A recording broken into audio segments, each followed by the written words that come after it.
Mr. President, friends, we are very glad to see you. And first of all, I would like to thank you once again for making this decision to participate in the commemorative events to honor the 80th anniversary of the victory in the Great Patriotic War.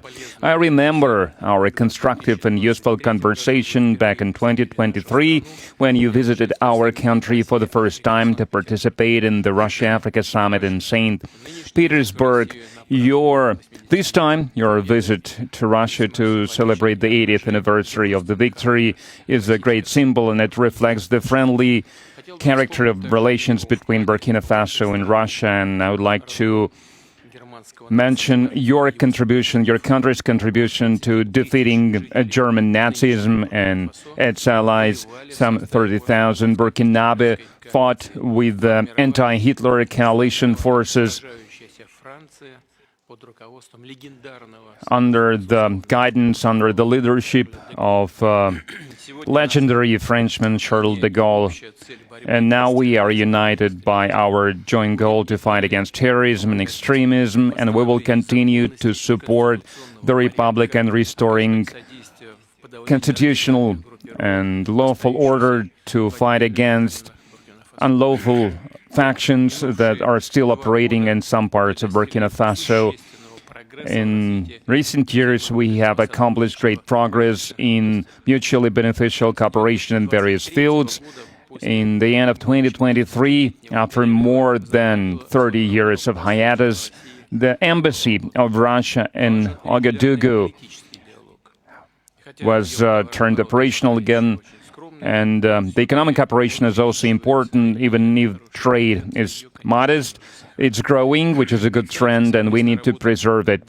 And we will continue to work together on further strengthening our economic ties and diversify further our trade cooperations. And it was useful to hold economic days of Burkina Faso in Russia that were held in 2024. And it was attended by the high-level Burkinabe delegation led by the Deputy Prime Minister, and we are working now on establishing intergovernmental commission. We have already established a working group to look into that matter, and we will continue to support your country in training personnel in 2024 and in 2025. The quota of Russian state scholarship for Burkinabe nationals was more than doubled, and this year we are ready to receive 27 more students from your country at the state's expense, and in total, more than 3,500 Burkinabe received higher education in Russia. Cultural and humanitarian ties also play an important part, and it is assisted by the Russian house that is operating in Ouagadougou since 2024. In particular, they are teaching Russian language there. There is a great potential in cooperation in the field of healthcare and sanitary regulations. Recently, on April 24-25, Madam Popova visited Ouagadougou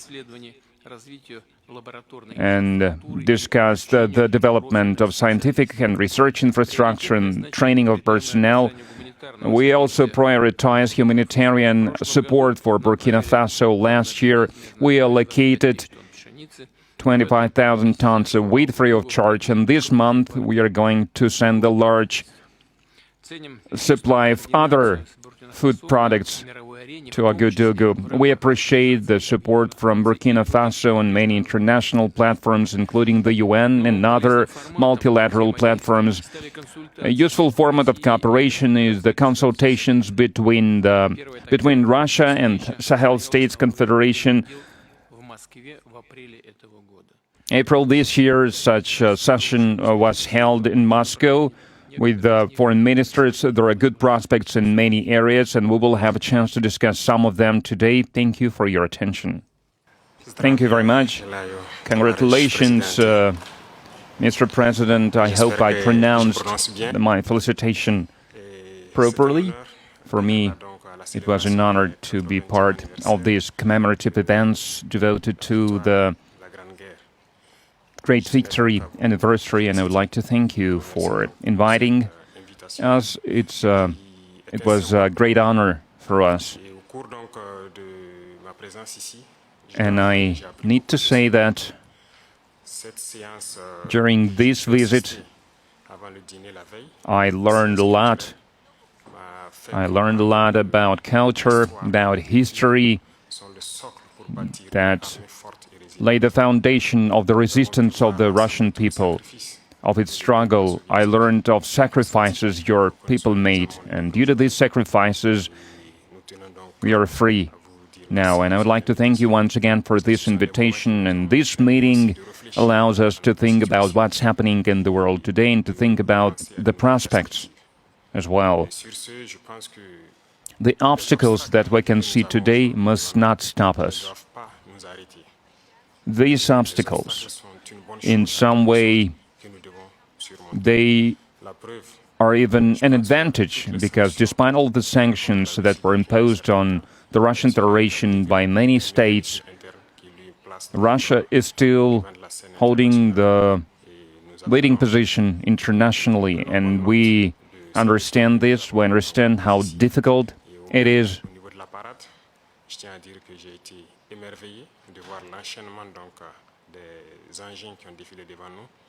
And I watched the parade, I watched the soldiers marching in front of us during the parade. I saw the equipment, including the tanks that from the times of World War II, and I saw the modern equipment, and we would like to see the cooperation between our countries developing rapidly, developing swiftly, and acquire new shapes and forms. We thank you for your attitude towards Burkina Faso. Today I visited Mendeleev Institute, and we understand that apart from defense and security, there is another essential field, which is science and education, and we would like to see Russia assisting us in training and educating our youth to help us to develop our own industries, our own enterprises. Machinery, other types of manufacturing, because it's very important for Africa.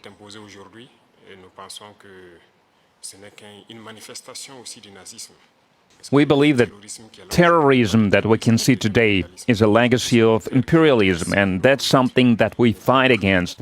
If we put an end to this war, if we have a strong army, then we can develop our motherland.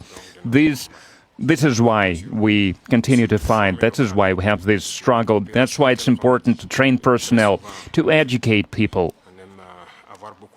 In Africa, Africa needs a lot when it comes to equipment, when it comes to technology and machinery, and there are a lot of expectations in this regard. And that's why we still need to do a lot, we need to work a lot, and we would like to request an assistant, and the most important thing you can help with is this exchanges, transfers of technology, exchange of experience. We need to understand how we can use the experience and the know-how that Russian universities have, and how we can spread it to Burkina Faso, how we can open branches of the Russian universities and Burkina Faso to be more efficient in the way we educate our people, our citizens. This is the essential task that we are faced with. We would like to see Burkina Faso developing, and we would like to see students coming to us to learn various sciences. We can see great young people in the Russian Federation. Among them, there are a lot of researchers, young scientists, and we would like to learn from you. And another important area is military. We have a lot of projects in the field of defense.